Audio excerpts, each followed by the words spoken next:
J'apprends partout, même pas dans la boue, jeune frère. Bon,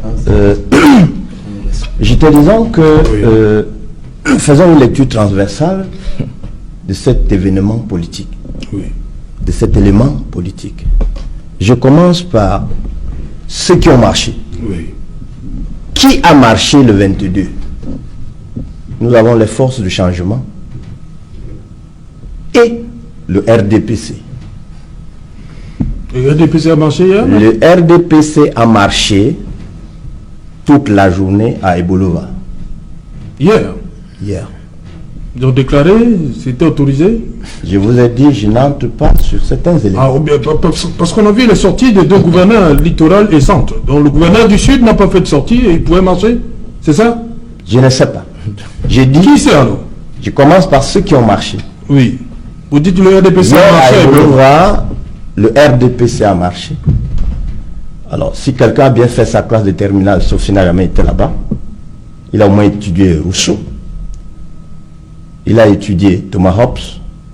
Et entre les deux, quelqu'un a développé le Léviathan. Félicitations aux enfants qui viennent de passer leur examen de probatoire. Ne commettez jamais cette bêtise que je viens d'entendre tout à l'heure. De quelqu'un qui se veut communicant d'un parti. Quand on est ignare, on ne vient pas sur certains points. Non, maître, je vous connais gentleman, maître. Je vous en prie. Je vous connais gentleman, maître. Je comprends qu'il est touché. Je comprends qu'il est touché. Je vous en prie. Je vous en prie. Je comprends qu'il est vraiment touché. Vous manquez d'arguments, vous insultez sur le plateau. Jean-François, merci. Deuxième élément.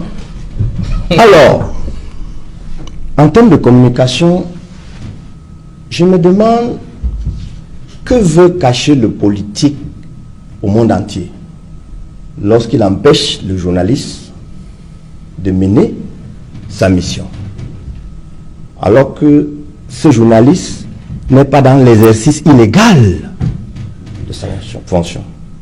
Dans une république, le journaliste respecte la loi. Il a tout pour être identifié. Il est dans son champ d'action. Le garant de la loi réussit à le séquestrer. Peut-être que Ludovic Lundio n'était pas aussi visible que Polycarpe et Somba. Mais tout le monde connaît Polycarpe. Il fait la fierté. On l'a pris également. Qu'on soit amnésique ou pas, Polycarpe fait la fierté du journalisme camerounais. Alors, dans l'exercice clair de son métier, s'il est brutalisé, s'il est séquestré, ça veut dire qu'il y a quelque chose qu'on cache. La question que nous allons nous poser est celle de savoir ceux qui l'ont brutalisé avaient mission de cacher quoi? D'interdire à ces journalistes de nous montrer quoi? La question coule de source. Ceux-là ne voulaient pas que la vérité soit sûre. Deuxième chose, alors, qui a été arrêté? Surtout avant la marche. Non, il paraît que certains journalistes... Des gens qui ont été arrêtés parce... Non. Ils ne marchaient même pas. Non, permettez. Pour moi, il paraît qu'il n'y avait pas marche hier, que ce n'était rien. Mais quand on dit on a arrêté 500 personnes, alors on les a sortis d'où? On les a sortis d'où? Première interrogation, il faut voir ça. Deuxième chose, on me dit que certains ont vaqué à leurs occupations. Mais j'ai regardé le journal à la CRTV, c'était presque fermé dans la République. Alors, comment on exprime mes mécontentement? De peur. J'ai peur de sortir et d'être buté. J'ai peur de livrer ma boutique, alors je ferme. À Yaoundé, on a marché. Et ils ont marché sérieusement. Certains étaient des spectateurs toute la journée et d'autres étaient des marcheurs. Au moment où je vous parle, les marcheurs dorment. Ceux qui ont marché toute la journée, c'est la police, c'est la gendarmerie. Je crois que c'est les militaires. Et ceux qui étaient les spectateurs, c'est ceux qui avaient fermé les boutiques pour voir les vrais marcheurs marcher. Les gendarmes. Il y avait marche. Alors ceux-là marchaient pourquoi? La question que je me pose maintenant c'est, Est-ce que tous marchaient pour la même chose hier? Le RDPC, il marchait pourquoi? Les policiers, les gendarmes, ils marchaient pourquoi à Yaoundé? J'ai vu qu'on est allé dans le Noun. On a déporté, je crois, 15 ou 16 personnes. Comme quoi c'était des marcheurs. Au lieu de les séquestrer dans le Noun, on les a déportés dans la Méfi. Alors, eux, ils marchaient pourquoi?